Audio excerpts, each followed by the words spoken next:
Hello, everyone. Welcome to Between Stories and Shadows.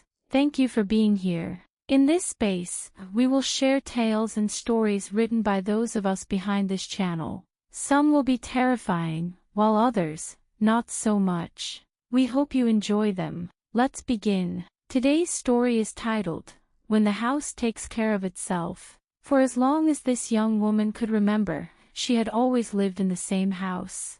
Her family had told her stories about another home, but she had no memories of that place. Her only reality was the house she lived in now, large and somewhat gloomy, old and neglected in places, but the home where her family had always lived. She had never thought of it as anything more than a house. It was simply a place that protected them from the rain and the elements. But on one particular night, her perception of that shelter changed completely. It was well past midnight, and everyone was asleep when something suddenly woke her. She did not know what it was. Hoping she would be able to fall asleep again, she got out of bed and went to the kitchen for a glass of water. Everything was dark, but she did not want to turn on the lights and risk waking anyone. The kitchen window was close to the main wall surrounding the property, making it easy to look outside and see what was happening nearby. Of course, at that hour, she had no intention of checking. After all, what could possibly happen in the middle of the night?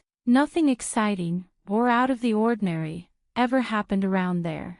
After drinking her water, she left the kitchen and returned to her bedroom. But she could no longer sleep.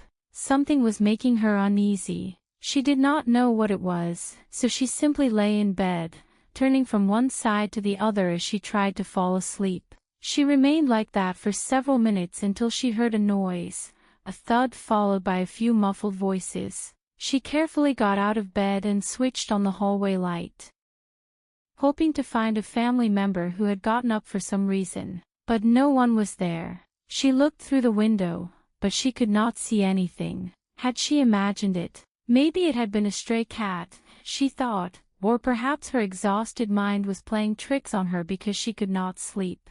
She decided to forget about it. She switched off the light and returned to bed. Within moments, she fell into a deep sleep. What she failed to notice were two men. From the moment she had stepped out of her bedroom, they had been watching her from the shadows, motionless and barely breathing. They remained hidden as they watched her leave her room, walk down the hallway to the kitchen and then return. They did not care if they had to hurt someone to get a few easy coins. They had entered the house to find anything they could steal and later sell at a street market. However, they had no idea what was about to happen to them. They would find nothing to take from that house. Because they were not the only ones watching without being seen. Feeling exposed, the two men decided to leave and move on to the neighboring house.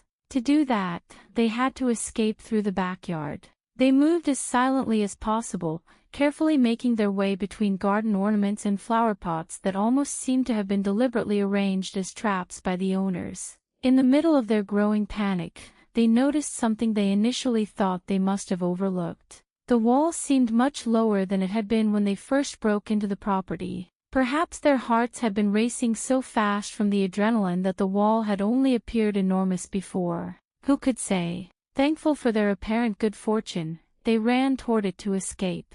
But as one of them jumped, the wall suddenly shot upward at an impossible speed, causing him to fall. The thief assumed he had simply landed badly, but the impact left his ribs aching. When his companion saw a light turn on inside the house because of the commotion, he quickly hid. Then he felt something moving along his leg. A rattling sound followed. It could not be a snake. Rattlesnakes were not common in that area. But the sound frightened him so badly that he stumbled and fell over the wall as well. When the two men got back on their feet, they saw a shadow. They immediately began to run. One of them dropped the cap he had been wearing to conceal his face, but neither of them noticed. They were far too terrified. When they tried to climb the same wall they had crossed so easily when they entered, the wall they believed had somehow become lower. It began to rise. They could not escape. The men began whispering desperate pleas, almost as if they were begging the house for forgiveness. But the house did not listen to their pleas. At that moment, a hole opened beneath their feet, and both men were buried beneath the backyard, unable to escape. No one heard them scream. The only thing left behind was the abandoned cab, a silent witness to what had happened. The following morning, when the young woman entered the kitchen, she saw the mess outside through the window. When she went to investigate, she found broken flower pots that the thieves had tripped over, small traces of blood on the ground and the abandoned cab. The family simply assumed that someone had tried to rob them but had failed. They never imagined what the house had done to protect them from those men. What they did not know was that this had not been the first time. For years, many people had tried to enter that house, and they had all disappeared. Because this house takes care of itself. The end. Thank you for staying with us until the end. We hope you enjoyed the story, and we look forward to reading your comments. Don't forget to like this video and subscribe to the channel. Thank you, and we'll see you in our next story. Bye.